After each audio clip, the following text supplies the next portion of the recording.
Hello, Somerville. My name is Ed Halloran. Welcome to the Somerville Labor Show. I just want to thank everybody, who watches this show. They watch us on YouTube. They watch us Somerville Media Center, which is local cable here as well. And we're always working hard to find things and subjects that are completely different. You can't find it anywhere else on a local level. And it's always been my pleasure to interview guests. This show's been on the air now for about 4 or 5 years. And I don't know what to tell you guys, but we just keep rolling on because there's a lot of labor concerns that we have out there. So one of the things I always ask, and people are probably tired of hearing it, is Somerville a union town? So I want to talk about unions a little bit here from the onset. New unions in the city that have organized local coffee shops successfully, such as Block 11, the Forge, the Diesel Cafe, are all owned by the same owner or same company. And they wanted their workers to be unionized with good union working conditions, and I think that's exciting with competitive pay, and that's happening in the city of Somerville. But on the flip side, and as Rand Wilson has said to me, the contrast here is that there are Starbucks workers who attempted to organize in Somerville and are being met with resistance, retaliation for their attempt to unionize. And that in itself right there is it's just a crime. It's terrible. But we want to give you a brief list of what unions actually do. They enforce wage and theft ordinances, which is incredibly important here in the city of Somerville. They balance employer market power, and they raise wages for all workers. They promote equal pay for all workers, help shrink racial and gender wage gaps, create safer working places, reduce economic equality, just for a few, just a few. Now, the challenges of Somerville workers that some of them may be facing, and many of them may be facing, who do not have a union: little or no pension for retirement, inadequate health care insurance, no voice in decisions about scheduling, promotions, discipline, etc., discrimination, favoritism, harassment, lack of proper health and safety regulations, aggressive management interference. Those are just a few of the negatives that we have. So this brings me to today's guest, who has graciously accepted to be on the show, Katie Johnston from the Boston Globe. Welcome to the show. Thank you for coming in. I really do appreciate it. You've got an article that when I saw it, I read it. I think I sent it to Rand, but Rand probably already had it before me. But anyway, I looked it over, and it was just, to me, something that is what we've been talking about for a long time. A very long time, and I'm so glad that you hit on it, you touched it. So I have just a little something that came from you that I found on a Globe website. It says, each day it becomes harder for all but the highest earners to get by in this country. Average American workers are beset by lack of opportunity and the fight for livable wages, along with nagging questions about their relevance. Will their skills remain viable in a changing economy with more automation? Will their jobs be sent overseas? Small businesses owners, meanwhile, face their own challenges, and the labor unions that once hovered over all are increasingly less powerful. And this is called, I guess the beat is an explanation of those shifts with an emphasis on what it means for our workers, for our workforce and families trying to put food on the table. Katie Johnston previously wrote about travel and tourism for the Globe and worked as the paper's music and entertainment director, which I did not know. And Katie, I got to say, what I really enjoy is Top Places to Work, one of my favorites. I'm so glad. And that's coming up soon, right? That comes out in the fall. That comes out in the fall. Late November, December. Okay, because we're gonna hit on that a little bit later on, but I want to talk about that because I think it's I get excited looking at that, because for me it's like I'm dying to find out where the top places to work. So I want to discuss your article to start with the Starbucks campaign, and here located on Somerville Avenue. And your Boston Globe article on May 7, 2023, it's completely undemocratic, and you can see that up on the screen right now. Contract negotiations that unionized mass employers are dragging on and on. When workers organize a new union, the fight to win an election is typically what generates the most headlines, and then comes the hard part, negotiating that first contract. So if you can start there with us, Katie, please. That first contract, tell me a little bit about that and why it's so difficult. Well, when workers organize a union, which I believe Rand is going to talk about more later, it's a fight, but they're just trying to get workers, majority of workers to, vote for the union, and that can be hard too. But what's harder is when they actually, after they vote in the union, then they have to negotiate the contract, right? And they have to get the employer to agree to, or they have to come to an agreement over wages and benefits. And this can be a really long slog. It can drag on for years. There's often, legal battles involved, and the company's trying to, save money and not pay too much, and the union's trying to get as much as possible. And there aren't a lot of laws negotiating how they bargain. So it can be a very long, drawn-out battle, which is what the story that you're talking about was focused on. Yeah, I think why I'm glad you put this out there is because, people get all excited and they get, we get a contract, we want to get a contract, now we're in a union, we're all excited about it, and then suddenly it takes all of this time to get where you need to be. So I want to ask Rand something. Rand, can you give us a brief summary and take us through the organizing steps? I mean, I don't want to bore anybody with this, right? To me, it's exciting, but whatever. Right? I don't think it's boring, Ed. No, I know. People who care about unions and labor don't. So give us a little, just typically what happens and then where they get stuck. Well, in the private sector,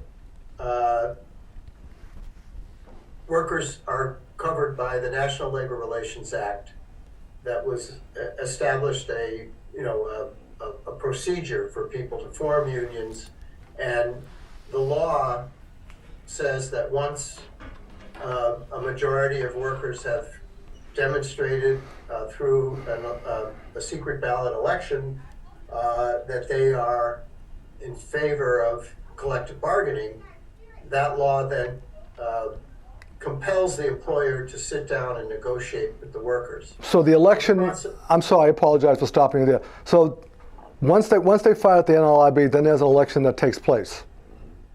The board supervises the election process. Okay. Just to make sure that it's a free and fair election. But the process of organizing, you're in an environment that's not the same as, say, voting for our city councilors in Somerville, where you walk down to the elementary school and, vote at the Kennedy. The workplace is an environment that is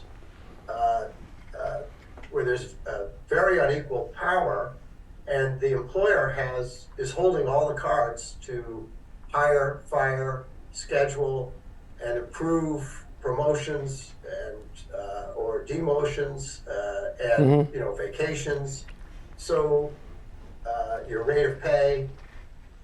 So in that context, when workers organize, it has to be through building strength and solidarity before the employer understands that that workers are trying to form a union.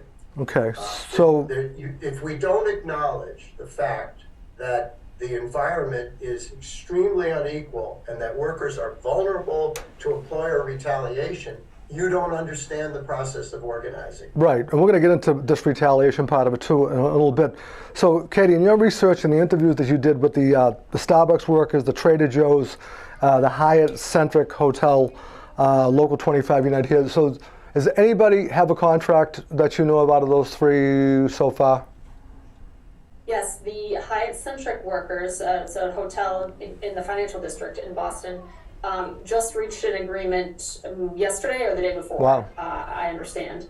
And so I don't have all of the details, but they were fighting to basically get what the union hotel workers get across the city. They have a pretty universal citywide contract. And one of the housekeepers I talked to before they got the contract was making $4 an hour less than people doing an identical job at a union hotel. So the fact that they got this contract now means their wages get bumped up to be on par with other union workers. They get into the really generous health care plan that the union has, along with all these other great benefits they have. So it's a big change for the workers. But Starbucks and Trader Joe's are still negotiating. I don't think there's been much movement at all at the bargaining table. Well, you did write something about the Starbucks union. Voting sealed in Newton, Somerville labor dispute. How about a little bit? Tell me a little bit about what happened in that one there, because something's going on. Right. So this was elections that were held, union elections, just a couple of weeks ago in Newton and Somerville, and the vote took place, but the results were sealed by the NLRB because there's a dispute over if shift managers can be included in the bargaining unit. In Massachusetts, there's a special category of these shift managers in Massachusetts because of a court ruling years ago over tips. In other states, they're shift supervisors, and they are part of the union and can bargain with the union. But in Massachusetts, they can't receive tips, and they have a few management privileges and like bonuses, I think. So the Starbucks argued, and at the beginning of the organizing process, these shift managers were organizing with the rest of the workers. And then Starbucks protested, and the NLRB ruled, okay, right, in Massachusetts, they have a little more authority. They should not be part of the union. And so then they took them out of the bargaining unit. But then when they went to vote, like 2 days before, Starbucks filed another appeal and said that these shift managers, because they were part of the organizing at the beginning, that they tainted the election or the workers to supporting the union because they had supervisory status. So the NLRB is looking at all this to see if this taint actually happened or not. And so the election results are sealed until they make a determination. Thank you. Rand, is this a tactic, Rand? Is it labor law on its head? And, the idea that the law is meant to protect workers from supervisors harassing and or intimidating workers for forming a union. And here prior to this decision, when the supervisors were included in the bargaining unit, they're somehow twisting labor law. It's a joke. So it's a complete joke. I know a little bit about this because obviously I'm the president of my union here in Somerville for 16 years, and confidentiality usually wins out when it comes to organizing union people because they have a level of confidentiality. But in this case, it's possible that those supervisors may be appropriate for union representation. Does anybody know that? What do we know about that? Well, these similar workers in other states are part of the union, okay. I think is what the union argues, but just because they have this special categorization in Massachusetts, they think they should still be a part of it. Okay. Yeah, and the reason for that special categorization is because of our enforcement here in Massachusetts of not allowing tips to go to managers or supervisors. And it's because we've had pretty good enforcement of that these shift supervisors were excluded. And it's too bad because their actual work life is intimately involved with the employees, and they're providing coffee and service to customers, just like the regular baristas. No, this is a real thing. Responsibilities. Yeah, I'm with you. They in order to compensate them when they weren't getting tips, the company gave them this special categorization that's different than other states, and it's unfortunate because they should be included in the union. Yeah, it's this is their choice. They take it seriously to be a barrister, and it's not just serving a cup of coffee anymore. It's a profession, and I had a gentleman here that I spoke to about that, and he loved that job.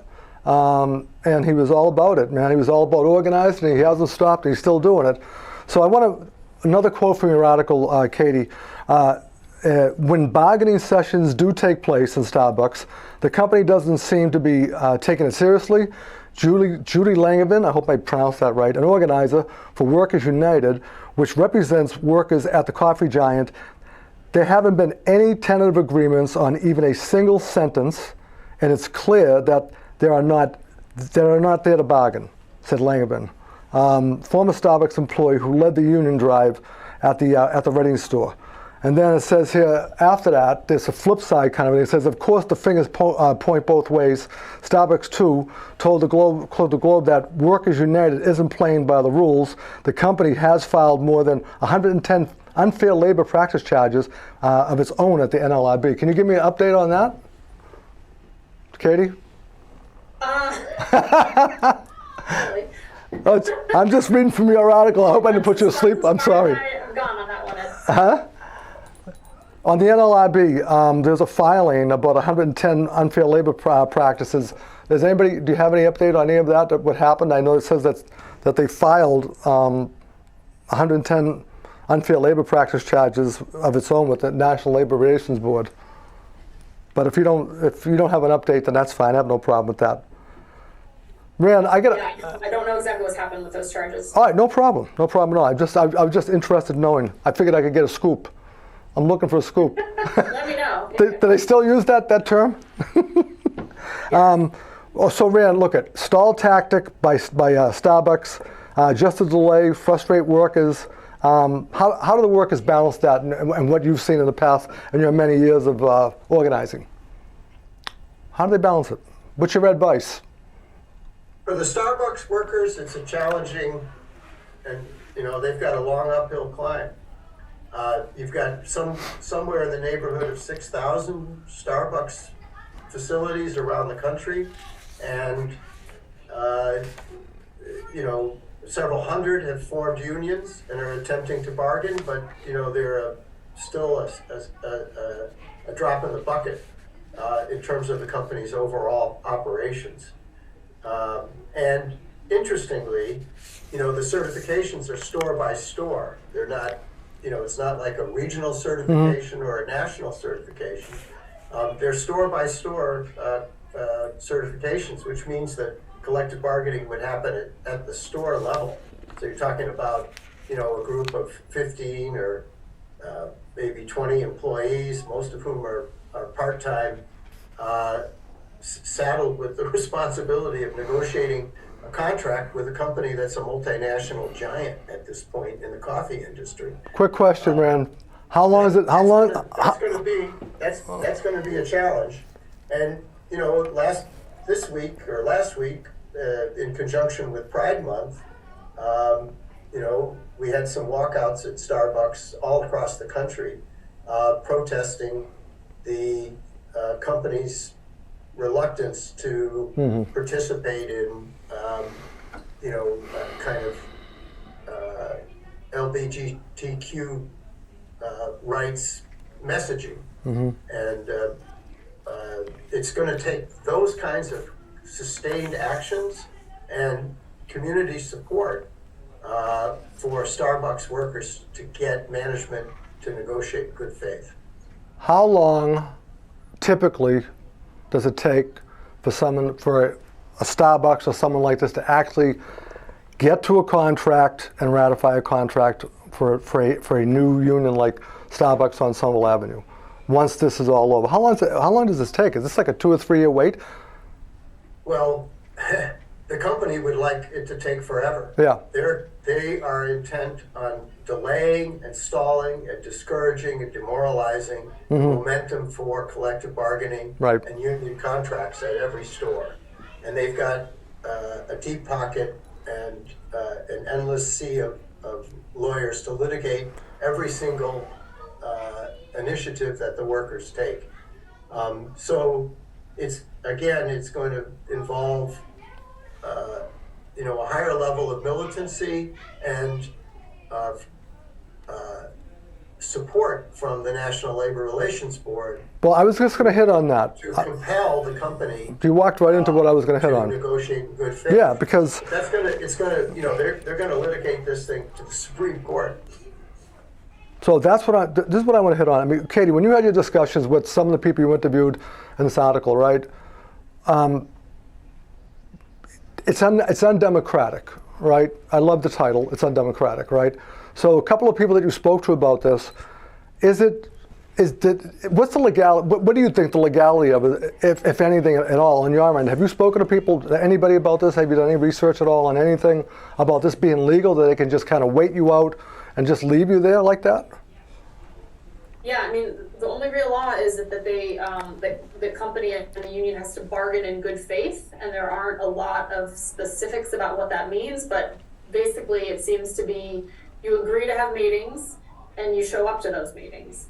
And then that's pretty much it. I mean, some of these negotiators for Trader Joe's and for Starbucks have refused to negotiate if there's anybody on Zoom. During the pandemic, they were allowing it, but now they are pulling back.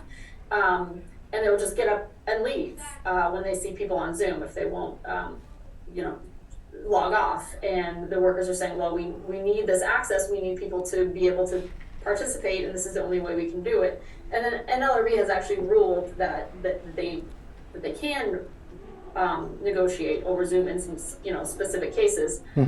So they've but they're still protesting it. So I mean, and as far as the time it can take, I just wanted to share a stat with you that I had found that a third of new unions don't reach an agreement for more than 3 years. This is according to Cornell University research. And unbelievable. It's, longer than it used to be, like 10 or 15 years ago. So it seems that a lot of companies are adopting these tactics, like Amazon and Starbucks and some other big employers, just like throwing a lot of money and lawyers at it and stretching it out. Because if they wait more than a year after the union is voted in, then the workers can actually hold an election to decertify the union. Wow. If enough people have come in that don't support the union or weren't connected to the fight to get the union. And this actually happened at one of the original Starbucks in Buffalo that organized, they just decertified their union.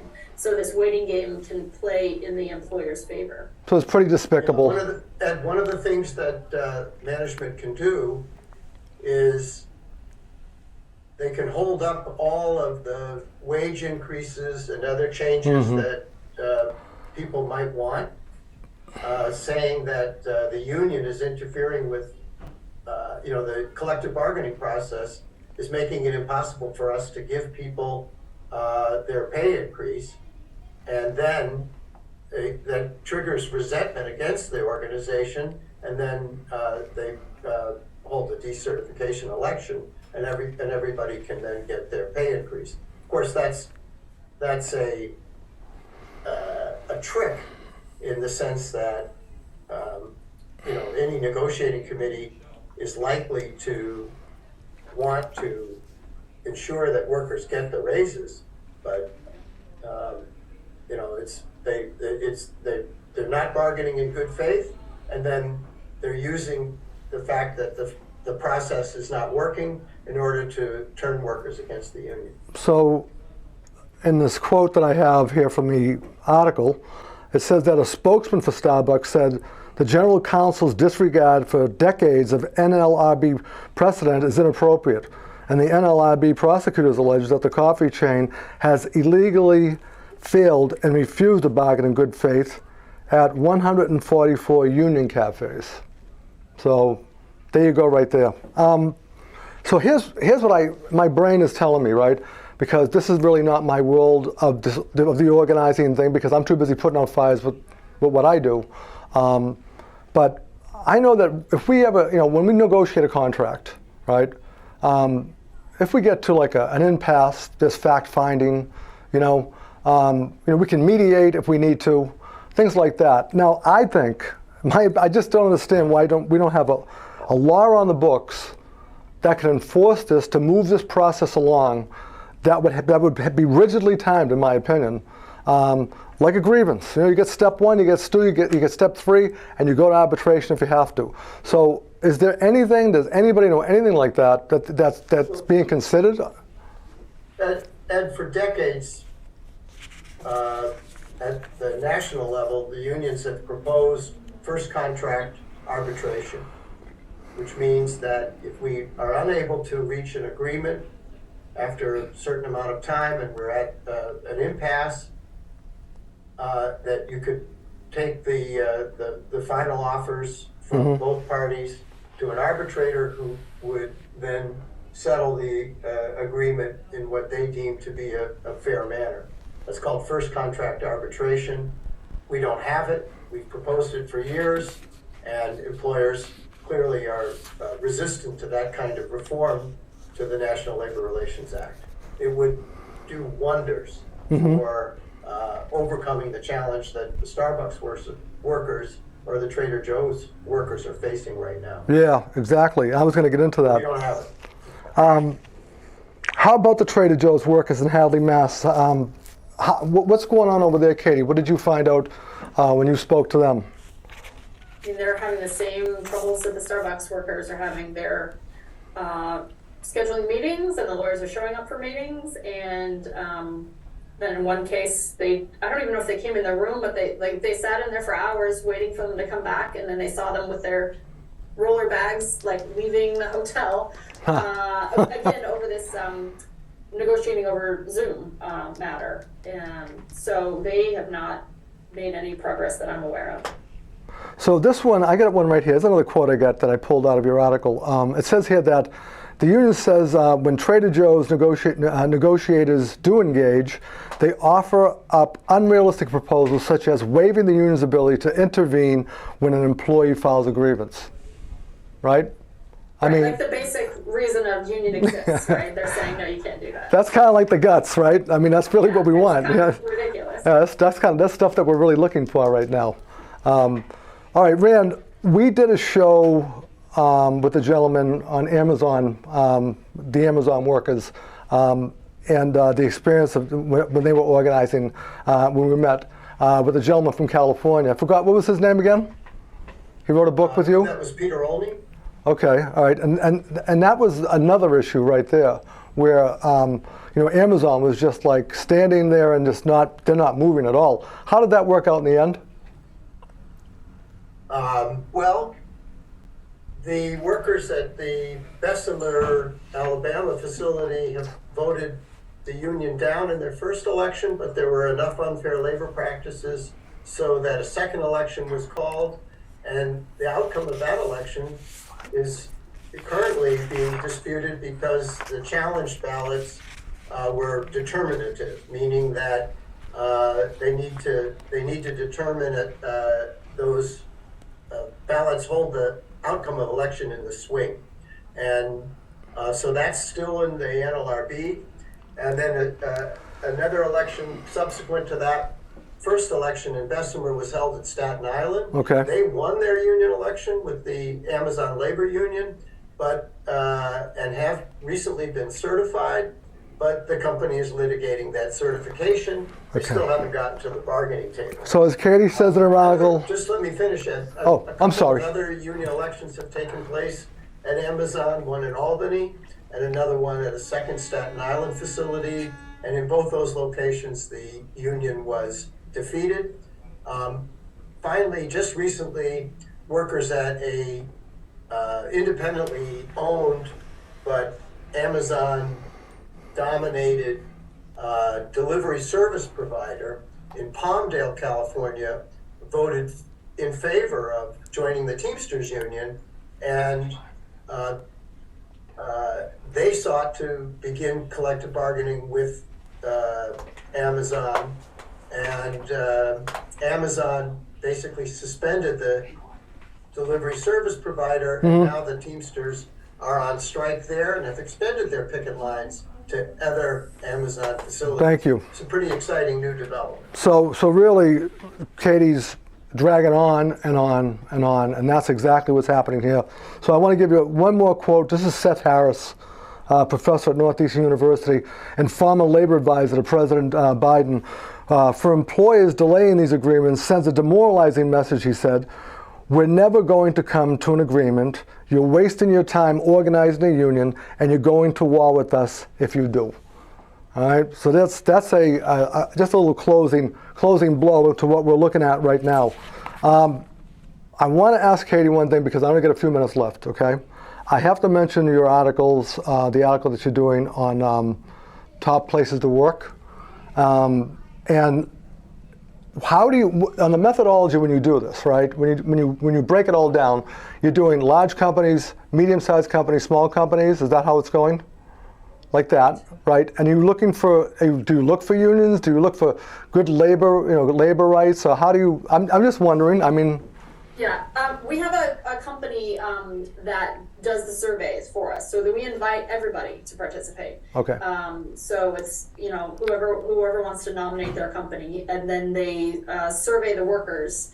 They give them all the same multiple choice questionnaire about about their benefits and their pay, but also about like values and managers and the direction of the company, and then they tabulate those results and according to the size categories, and then they basically give us a list and like, here are the ones who scored the best, right? So it's scientific-ish, I guess. Okay. And then we write features. I kind of pay attention to what's just going on in the world of work as part of my job. So then I question some of those winning companies, and we come up with features to write about the companies that are on the list. And there's usually 125 to 150 workers among the size categories. And it's always fun to do because these companies really, some of whom are union, some of them are not union, Mm-hmm. but they treat their employees amazingly well, and I'm always amazed to see. And that's why they're the top, yeah. What can be done and how much workers love their jobs in some of these places. So it's a nice antidote to writing about, worker exploitation and companies trying to suppress their workers' rights. To some, some companies do right by their employees, and it's nice to highlight that as well. And that's why I raised the issue, because I've got me, Yvette, who's the technical director, and the assistant director who's here. They're both sweating to death in the studio here, right? And they're looking for a company to work for that has good benefits, that can treat them properly, right? Oh, great. Air conditioning at least. Yeah, we don't have that here in the studio at all. I want to thank the both of you for being here for this. This is really amazing for me. It's an education. I don't think people realize what they're getting, the value that they get out of this, because they don't know. I mean, we're here in Somerville right now, and there's a lot that goes on in the city of Somerville, mainly right? Everywhere, closed roads just about everywhere. Every now and then, we like our festivals over here as well. We like our bike lanes. We do all of that too, which is cool. That's fine. But I want to just give you one little tidbit in closing, on my closing statement. We at the Somerville Labor Show believe as a union and as union leaders, we have an obligation to tell the public the truth, and not only about corporate greed, but union busting at every level, including city municipalities, and those that profess to be union-friendly leaders. Somehow, these politicians lose their way and forget the values that they based their entire life on and their campaign on that got them elected. And I just want them, if they're watching this, I want them to remember that, because it's really, really important. And we really, Somerville stands together. You can see that background behind Rand Wilson, right? That's a great group of people, of unions and community activists that have pulled together, and we have a meeting once a month and we get it done. And I'm proud to be part of that, proud to be working for the city, and I'm proud to be host of this show. We do it for free, and we love it. We're all volunteers, and we're going to give you guys anything you need, information. We are here for you. Thank you very much. Thank you guys for being on the show. And unity, there's strength, and when we fight, we win. Thank you very much. Hello, Somerville. I just wanted to say one thing. We're going to have a telethon, Somerville Media Center, and it's going to be July 20th and July 21st. And if you can, tune in. If you can donate some money, that would be great to help out the Somerville Media Center. We've got the kids camp that's going on over here right now, and it's just great for the community. And if you could do that, that'd be great. I'm wearing my Made in Somerville t-shirt. If you're made in Somerville, you should be proud of that. Even if you weren't made in Somerville, right, and you're living here, or if you're just passing through, grab a shirt. It'll help us tremendously, and we appreciate all the support you guys give us. And we hope you watch the Labor Show, and you continue to watch the Labor Show, and you get as much information as you can. You get educated on labor. Thank you very much. Over and out.